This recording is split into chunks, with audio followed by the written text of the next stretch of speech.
Alright, yeah, welcome back to some more Magic Arena, and it's that time again. We're going to be playing some old Jumpstart Arena, so let's see. We've not been forced into picking combinations that we've seen both times before, so I'm feeling like we're just about due to hit that that repeat. We almost did. We got Dinosaurs, Wizards, and Feathered Friends. We have not done Feathered Friends before, so it's pretty much forces our hands, so... Oh, Feathered Friends, Or we could do Above the Clouds, Feathered Friends. And I think actually splashing the blue for the Above the Clouds, so we've kind of got... I don't know, is this like bird tribal and then this is just like anything that flies in general? I actually don't know. But I think for the sake of varying up our packs, although I do think that Feathered Friends is probably pretty decent. I think because of the thriving lands, and because I want that basic island as well, I'm going to go with Above the Clouds, Feathered Friends, and we're going to see what we can get. Okay, we've got...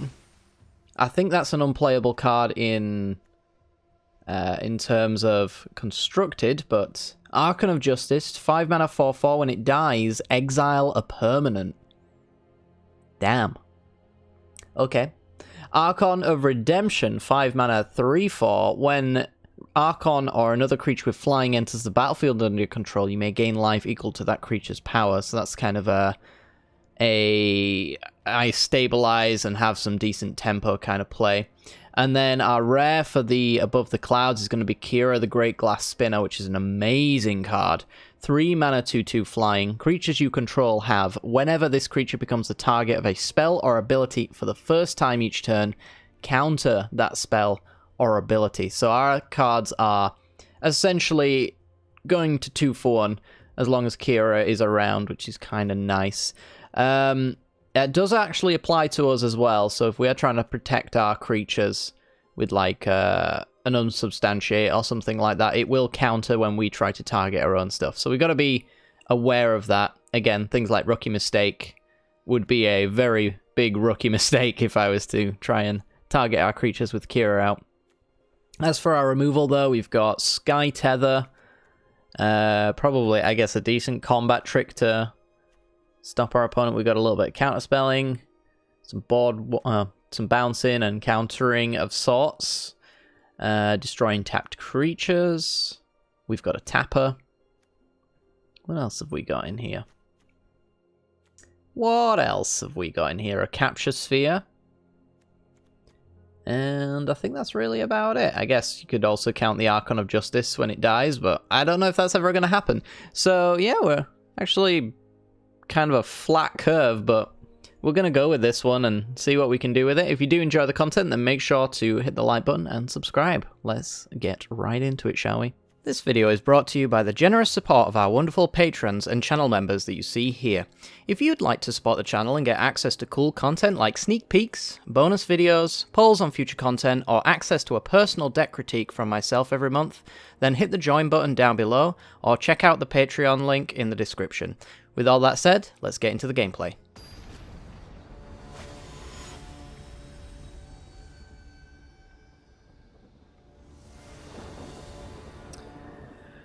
Okay, we're in. We don't have any blue mana. We do have a wall. I don't know about this one, actually. I think we take the free mull. I think we just try and get a better hand. This one's slightly better, I suppose. It's a lot lower to the curve anyway, and gotta take your free mulligan when your hand's bad, right? So I believe this is Wizards. And we've actually got a decent enough curve. We get to lead off with the Healer's Hawk. And then we can do Wall of Runes and potentially Sky Tether if we care. That is... Ooh, what is that one? I don't think it's zombies, but maybe it is. I could swear zombies is more of an Innistrad graveyard kind of thing. But maybe I'm wrong. I don't know. Alright, well, get in with the Healer's Hawk. And I think we're going with Wall of Runes. Could take the opportunity to just go Thriving Isle. Yeah, I suppose so. And we'll name White. This also obscures what we're doing ever so slightly. Is this zombies? I mean, it makes sense for it to be zombies. But I'm wondering if it's like spooky. Or minions. I don't think it's minions. Minions is the one with the demons. Actually, is that the one with the Innistrad graveyard? The minions one?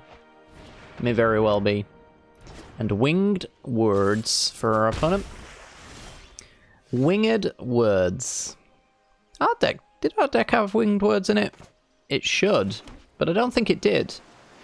Alright, we're going to go with the Mistral Singer, since it has the prowess, and we can use the Sky Tether to make it a 3/3 for a turn. Could be quite useful. And I want that air pressure as well. If we have all those flyers, our opponent should have a hard time keeping up. So get him for 2, yep. Definitely no interest in blocking there. You know, I'm glad that they milled over 2 lands with their Maya Triton, but also I'm kind of a little bit sad that we didn't get to see what they were doing, so I could know for sure what this swamp means. Also, I hovered their graveyard and they were like, what could they be doing? Alright, they've got Exclusion Mage from the Wizards. Sure. Just going to replay it. And now they've got a 2/2 we can actually block. We'll get down the Wall of Runes. Capture Sphere. I definitely think you always want to put your removal to the top. If at all possible. Because it is usually few and far between decks like this. So whenever you can find it, it's all good. And this is going to be a long game. Notice our opponent is on 19. And so are we. Yet several turns have passed. Alright, well. Let's get that block in. I'm never going to be afraid to block with an Exclusion Mage with our Wall of Runes. I think if they get like a Death Touch or a Pump Spell combat trick out of there, I shouldn't really care either way, I think. So at least we've traded off a card. Sage Row Savant. Okay. So I wonder who their wizard is in their deck. I think it's usually Gadwick. Which is obviously not an ideal one for them to have. They haven't really shown me anything here that I care about Sky Tethering or Capture Sphering, so I'm just gonna play down our Celestial Enforcer, which they didn't have a combat trick to get past the Wall of Runes last time, so I'm gonna assume they don't this time either. Although they could have Rookie Mistake, I suppose. I could actually bring up the old deck tracker.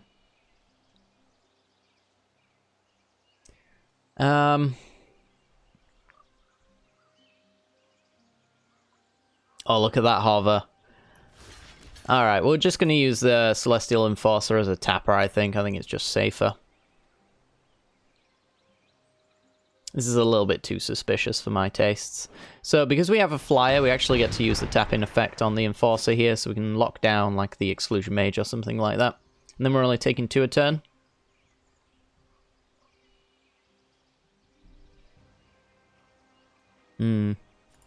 Yeah, there's just so many better uses for Capture Sphere than locking down a 2/2. Like, if they've got a big flying demon, like Gormond. Crypt Lurker. So you can sack or discard a creature card. If they do, they get to draw. So it's their opportunity to get rid of anything that might not be that useful, which is going to be their 2/1. Okay. Ooh, Archon of Redemption. Very nice. So I think this means that it's spooky, right? I think it does. Alright, I'm going to go with Plains. And we're going to drop down the Archon here. Absolutely going to gain the life. And send in some damage. Do we use our Sky Tether? Again, I don't think we care. I think our board state is much further on than our opponents. And until that really changes, I'm not interested in using my removal.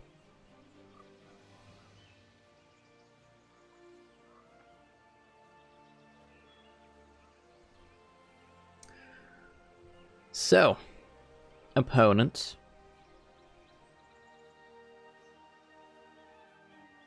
What's next? They have a ton of cards. A ton of cards. I imagine that their rare from Wizards is Gadwick. And I think they're a wee bit colour screwed. Alright, now we're gonna offer up this. See what they want to do with it. Eliminate. Sure. So we got a free block out of them. Because they had that all along. Do they really not want to use that on my Healer's Hawk or Mistral Singer? That's interesting. I think I'm going to be using the Dauntless Onslaught on my creatures while I still can. So we're going to send these in. And then we're going to pump you and I guess you. Send them to 2. And keep the Sky Tether and the Capture Sphere to make sure that our flyers can send it over the top for victory here. Yeah, they need to remove every last one of them, because just placing a flying blocker would not be good enough there. Pretty solid for our first game. Alright, what rare do we get now that I've remembered to show you what rare I'm getting? Charmbreaker Devils, a personal favourite of mine that just disappeared off my screen. 6 mana 4/4. At the beginning of your upkeep, you return an instant or sorcery card at random from your graveyard to your hand. Whenever you cast an instant or sorcery, Charmbreaker Devils gets +4/+0 until the end of the turn. I used to love this card. The only way to really make it good is probably in Brawl, and, you know, you've got to have a bit of an instant and sorcery focus to make it really work, but also have a graveyard that's not jam-packed full of crap. Yeah, it's an odd little one, but I do love this card. It's one of my nostalgia trips of a card, but yeah. Anyway, let's go for the next game.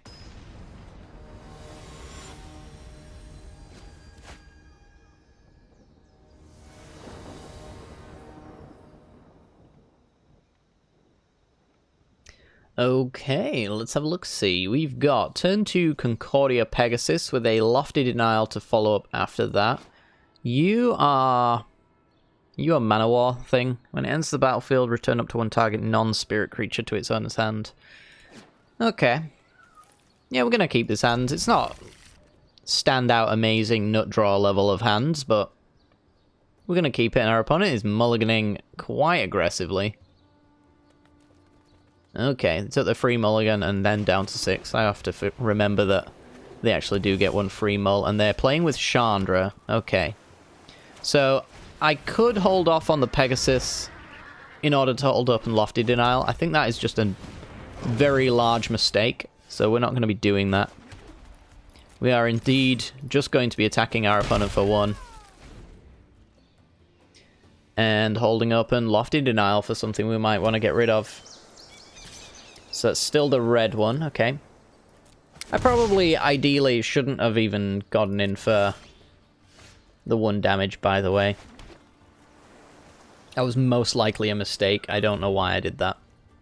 So we're just gonna go pass. I guess it's because I don't want to block, because I know that they've got combat tricks, and I don't really want to use my Lofty Denial to protect a Concordia Pegasus of all things.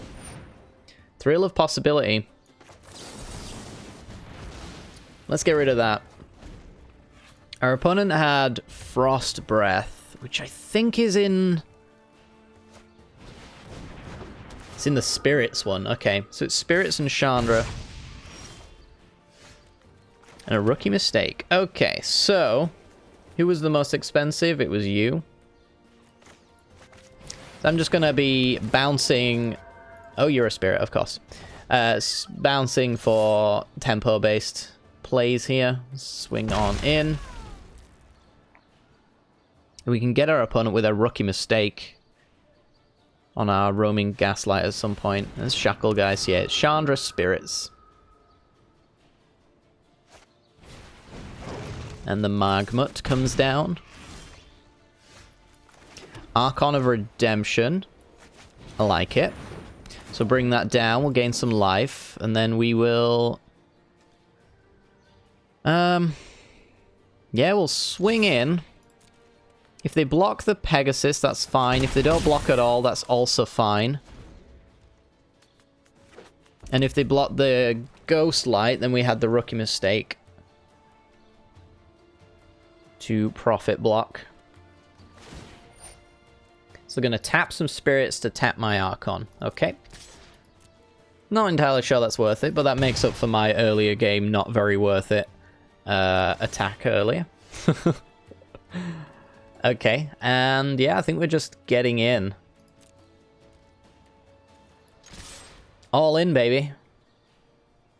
All in. Hungry Flames. 3 damage. We're gonna save that. We do still take 2 to the face, but we hit our opponent with an exceptional amount of damage, taking him down to 3. And then I think from here we go with the Mistral Singer. This does open them up to having more removal, but I don't think they have any. There was 2 mana open there.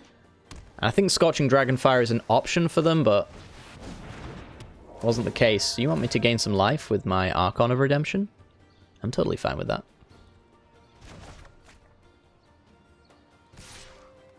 And then hold him back to stay alive. Makes perfect sense to me. Alright, so now we're going to get in, and we should have a very good, profitable attack here. All attack. Let's see how they choose to block, and then the rookie mistake can turn this in our favor. Okay, so we would like you to have more toughness, and you to have no attack. And then you, prowess, to kill the Herald. And that is the best rookie mistake value you will ever see in your entire life. Look at that. And then we play our Archon, presenting lethal in terms of flyers that our opponent can do probably nothing about. Yep. That was pretty filthy. This... Now, compared to last time's deck, it was yesterday for me, the Basri Under the Sea deck. Now, this has got some serious synergy. Who knew Blue-White Flyers was a good deck, you know? We've got Duelist's Heritage, 3 mana enchantment. Whenever 1 or more creatures attack, you may have target attacking creature gain double strike until the end of the turn. Yeah, it's alright. Double strike and trample, just make a 3 mana Embercleave on a stick. That sounds about right, since Embercleave costs 2 mana. It's alright as a brawl card, I suppose.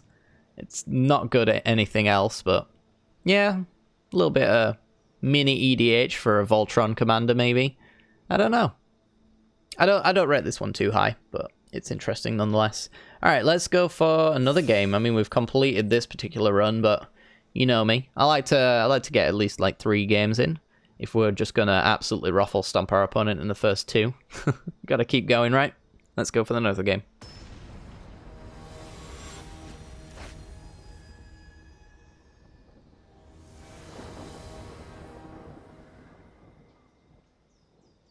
Alright, let's have a look. Concordia Pegasus has been in every single hand that we've won with, so I'm inclined to keep this one. There's actually a lot of removal in it, so... We're going to be playing a little bit of a control game, I guess, while we ping our opponent for 1 every turn. Let's see what they're up against. What you playing? It's a red deck. Okay. Red is the worst color in this format. I think it's pretty much agreed upon by most people at this point. It is actually red-green. It's lands and something. Lands and goblins, I believe. Which is a very weird combination. I don't know if it will pay off for our opponent, but we'll have to see. Tank creature gains flying until the end of the turn. I thought this was a cap for a moment. We're gonna just hold up and double blue. I mean, it doesn't mean much in Jumpstart terms, but in Magic terms, it means I have Counterspell and you should feel bad. So we're gonna hold back. Swinging for 1 and taking 2 is not Not that great. But with a 1/3 to block their 1/1s, now we're talking. Awakener Druid. Okay. We actually kind of strip mine our opponent in a weird roundabout way. Let's just bounce that back to their hand. Nice lands deck, bro. What's next? Nothing? Okay. Kira the Great Glass Spinner so that they can't target our stuff. And get him for one. I love this deck. This deck's great. No complaints about sending the lands player back a turn. It might not end up mattering. I mean, the moment we miss a land drop or something like that, then, you know, it's just gonna essentially reset itself, but still. So this actually, the ability, I believe. Speller ability, yeah. This ability doesn't do anything. We've shut off the usage of Gale Swooper, but I don't think we actually have a single non-flyer that's not Wall of Runes anyway, that couldn't also just get flying. So I think we're getting in for 3. And then we are going to play Gale Swooper. It does mean that they can get in with the Fertlid. I mean, well, you know, for science. You see, it will counter. It's science I already knew the answer to. Bear in mind, but still. Ooh, Oracle of Moldiah. That, I don't think we can do a great deal about. That will make lots of land drops. That might not be the worst thing in the world, though, judging by the fact that we are dealing as much damage as we are right now. Then making additional land drops, and then playing big boys that we can then just shut down completely. Seems okay to me. And yeah, this is the attack we knew about. Thriving Isle on white. And yeah, I think we're just all attacking. Maybe not all attacking. I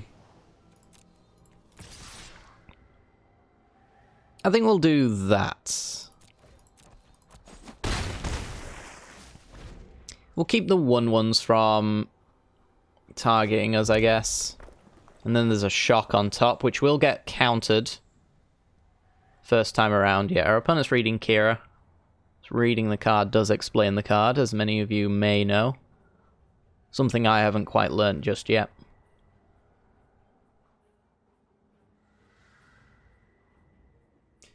But yeah, we've got a decent blocker because of the Aegis of the Heavens. There shouldn't be much they can... Oh no, actually. Oh no. Kira reading the card. It explains the card. That's fine though. We're still going to stop the 1/1s from getting in.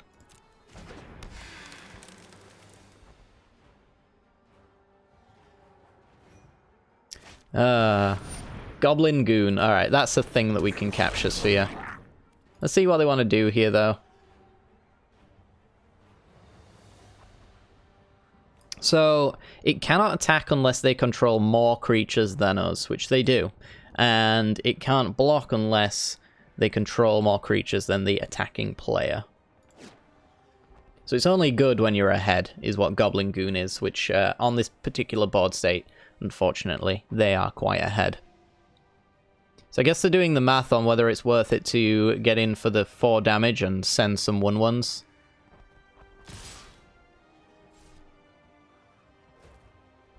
Yeah, I mean, I'm fine with this. We're just gonna... I think we're...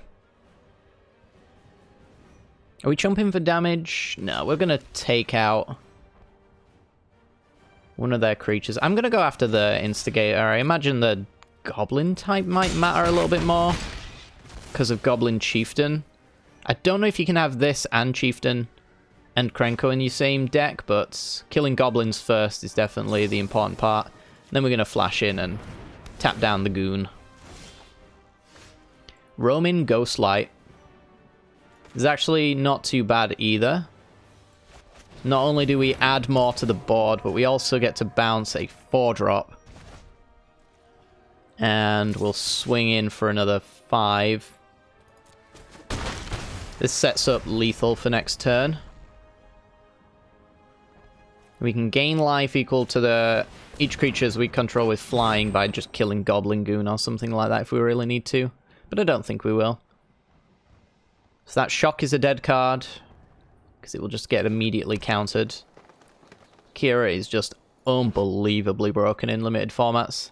You need to 2-4 yourself just to get rid of this one card, and I'm sure they want to get rid of these 3-2s more, which is great. So yeah, they're just going to send 2 at our face because they can't do anything else. And Feral Hydra is a 1-1. I could put some counters on it. Don't know why that's a thing, but I can. Alright, we're now 3-0. This deck's busted. It is, it's quite boostard. Yeah, I'm very happy with this one. Alright, I think we've got time for one more game at least, so let's go for it.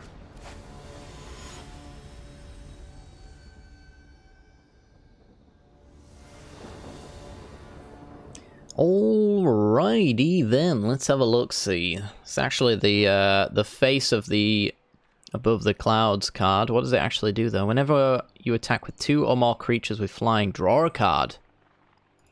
Damn, that's not bad. Okay. I kind of want to play with the card, and we've already got our wins for this particular event, so I'm going to keep this, even though I'm not too happy with turn 2 Healer's Hawk, of all things. So, lead with the Thriving Isle. They'll know that we're at least blue, and this is Vampires. Okay. So actually we get a reasonable line of play here. We get to put down a decent blocker, get a Healer's Hawk. I don't think I want this land, even though it does allow me to get the Tide Skimmer.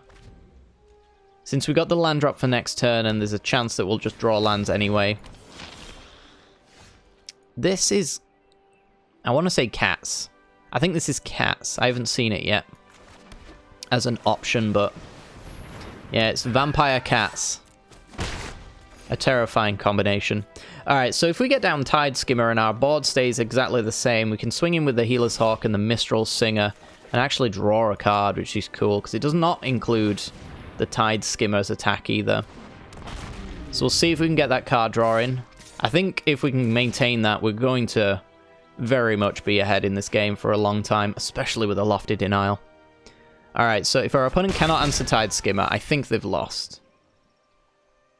But opponent didn't read the card, so they basically almost, I guess they 2-4'd themselves in a roundabout fashion. Falconer Adept, when it attacks, put a bird token that's tapped and attacking. Okay, I think I actually want to hold up an Aegis and Lofty Denial though, to be honest, and just maintain this current trajectory that we've got ourselves on. Because we've got a blocker on the Sabertooth Mauler anyway with the Wall of Runes. And we don't particularly care if it dies, but I'm assuming it's going to. Feral Invocation. Is this the best Aegis of the Heavens we're going to get? Or do I just let it go? Because I'm going to go with the Aerial Assault next turn, and I'm going to hope that I draw a land for Lofty Denial at the same time. Yeah, I guess keeping it around's fine. We've already gotten rid of our opponent's --/ removal effect anyway. Untap a creature or a land when it does a thing. Well, too little too late for that. Goodbye, Mauler. Opponent does get a little bit of a aristocracy ping, which undoes our prowess effect, unfortunately, but they're at 11, we've got Counterspell mana open.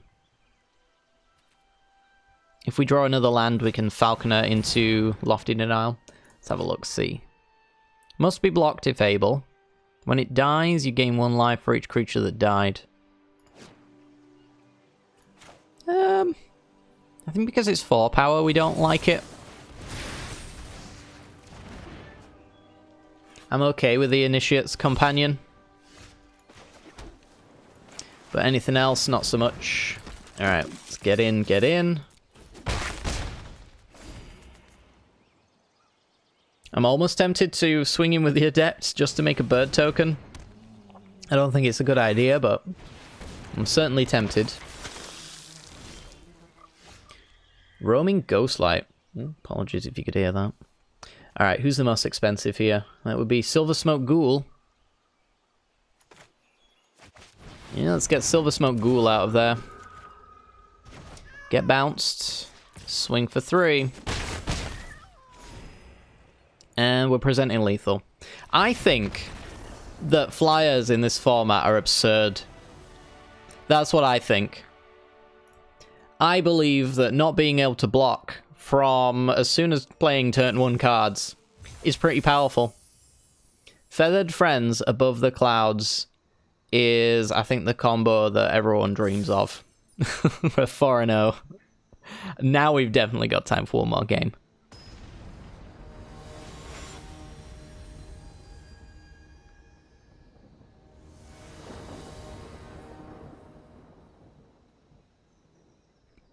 Alright, opponent goes first. We have too slow of a hand, I think. We're not playing anything until turn 4, and we've got a tithe. Yeah, I don't think we want to mana tithe our opponent on turn 2 as our best possible play. And this one's not much better, actually. This could be our first loss, and it's down to moles, really. I think we have to go to 6. I need something to do with my time. And this looks much like the first hand. Pretty much uncastable. Alright, well.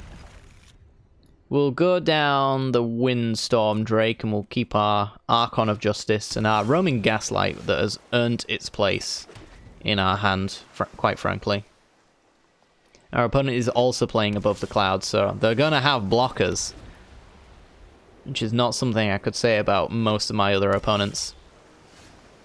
Alright, well, at least we got something to do. We got the Keen Glide Master, and if we have nothing better to do next turn, we can also just make it have flying. Our opponent's not giving away any information just yet. All we know is they're playing our blue deck, and they could have Lofty Denial right here. So I don't think I want to play into a counter unless you pay 1, if I don't have to. So I'm going to just hit him for 2 and pass. Land and Tide Skimmer. Alright, now this opens up, hopefully a land into Roaming Gaslight. That would be really nice.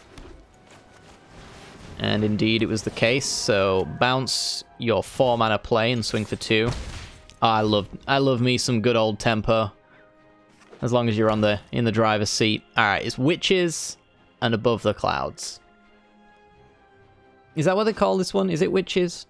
It's probably not Witches, is it? It's probably Cauldron or something like that. When it ATBs, your opponent loses 2 life and you gain 2. It's pretty good, but so is a Rookie Mistake. We can even then play Falconer Adept, so not too bad. Alright, so we're going to get in. Our opponent could have a Rookie Mistake of their own, but they pretty much just cancel it out.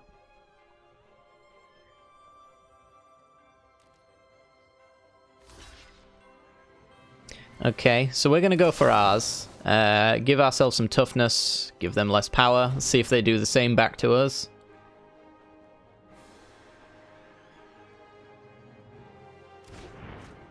Apparently not. We do also have the Aegis that we can then use to counter their Rookie Mistake, but I don't think we care to do that, in all honesty. It looks like they do have it, though. Yeah, okay, so I actually can't kill them, so that's fine. We'll just go with the Falconer Adept here. This only gives extra 1 power, so it wouldn't help out there. I mean, it works on the next combat step to kill them again, but we'll see. I would really like to be able to set up a Falconer Adept attack. That's just not happening. Okay, and then Warden of Evos Isle. I don't think it's a card that we have in our deck, but it should be, right? I guess it's an alternative card. Alright, well, we're getting in because we've got the Dauntless Onslaught here. And there's potential for a very hefty blowout. Alright, I'm going to take the Aegis here.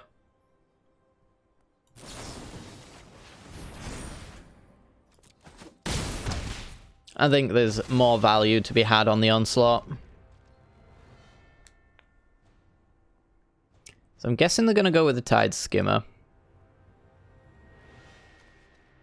Which is a very solid card for them as long as they've got an established board state, which they don't. But I'm guessing, like, if we had Dauntless Onslaught and they've double blocked, I don't think they would, just after what happened last time. What happens every time? I mean, we've just combat tricked our opponent out of this game in a lot of ways. So maybe they're just kind of...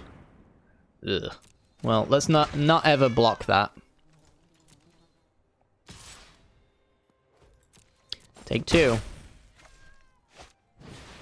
And there's Tide Skimmer. Okay. Kira.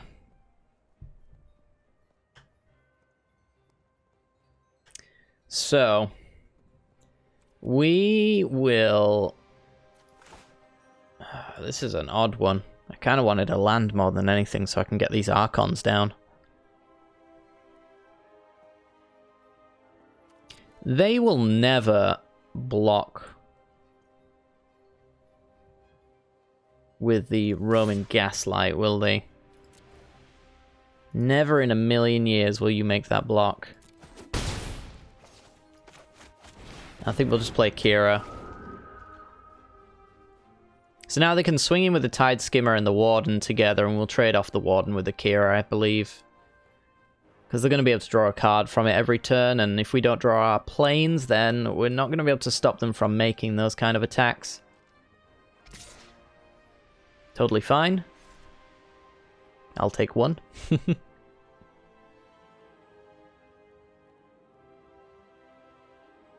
You should attack like that. Unless you don't want me to attack back with my Glide Master, I suppose, but Tide Skimmer kind of stops me from doing that. Ooh, Blood Divination makes me get rid of my Archon of Justice. Okay. That's pretty solid. They also skipped combat and they got the Festering New Planes.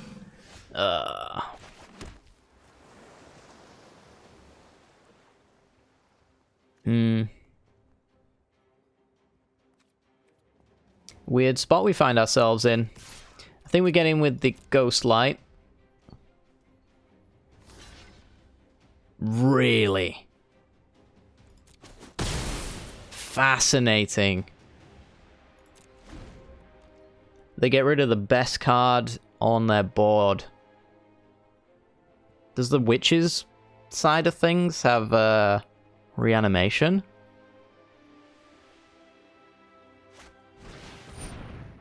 Enters the battlefield with 2+1/+1 counters on it. When another creature dies, put a counter on it. Okay.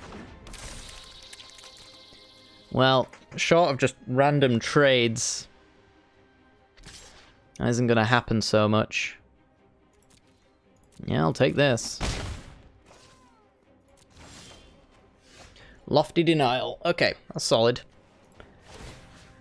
So, you're going to have flying. And then you're going to have flying. I'm going to offer that little trade here.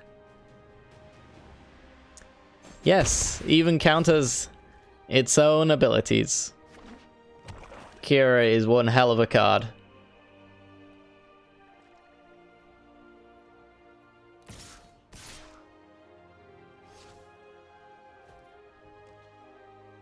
Just getting in with the 1/1. I think we're going to allow that. It would pump the blood flies and not give us a good attack back, which we really want to make that kind of pressure. Ooh, Ineas. That's not ideal. So whenever 3 or more creatures you control attack with flying, each player gains control of a non-land permanent of your choice controlled by the player to their right.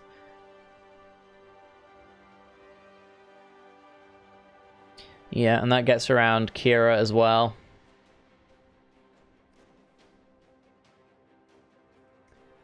Let's see. So what we want to do is we want to get in with Kira. Give Kira flying and then Dauntless Onslaught to profit block, I guess. I don't know. I think we're actually just getting locked out of this game just due to bad draws, really. It's very foul draws.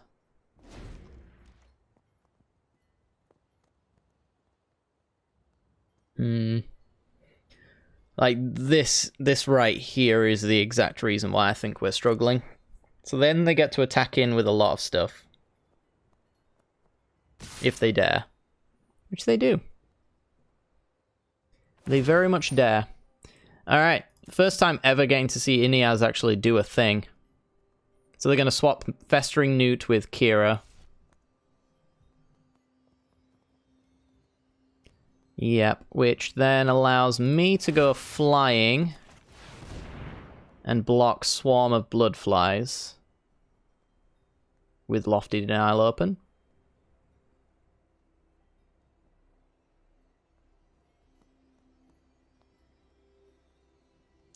See if we can do that. Oh yeah, they've got a +1/+1. Yeah, okay. I mean, we've lost anyway, but that was a bad block. Okay, what's next? Concordia Pegasus, and yeah, that's gonna do it. Alright, well, we finally got dethroned in a sad example of what can happen when the deck just isn't your friend. I don't know. I think if we'd have got some of that double white action, we'd have had Archon down by now and they wouldn't have made nearly half of the attacks that they did. We got them so close to defeat as well. And yeah, Kira was a little bit awkward for us, for sure.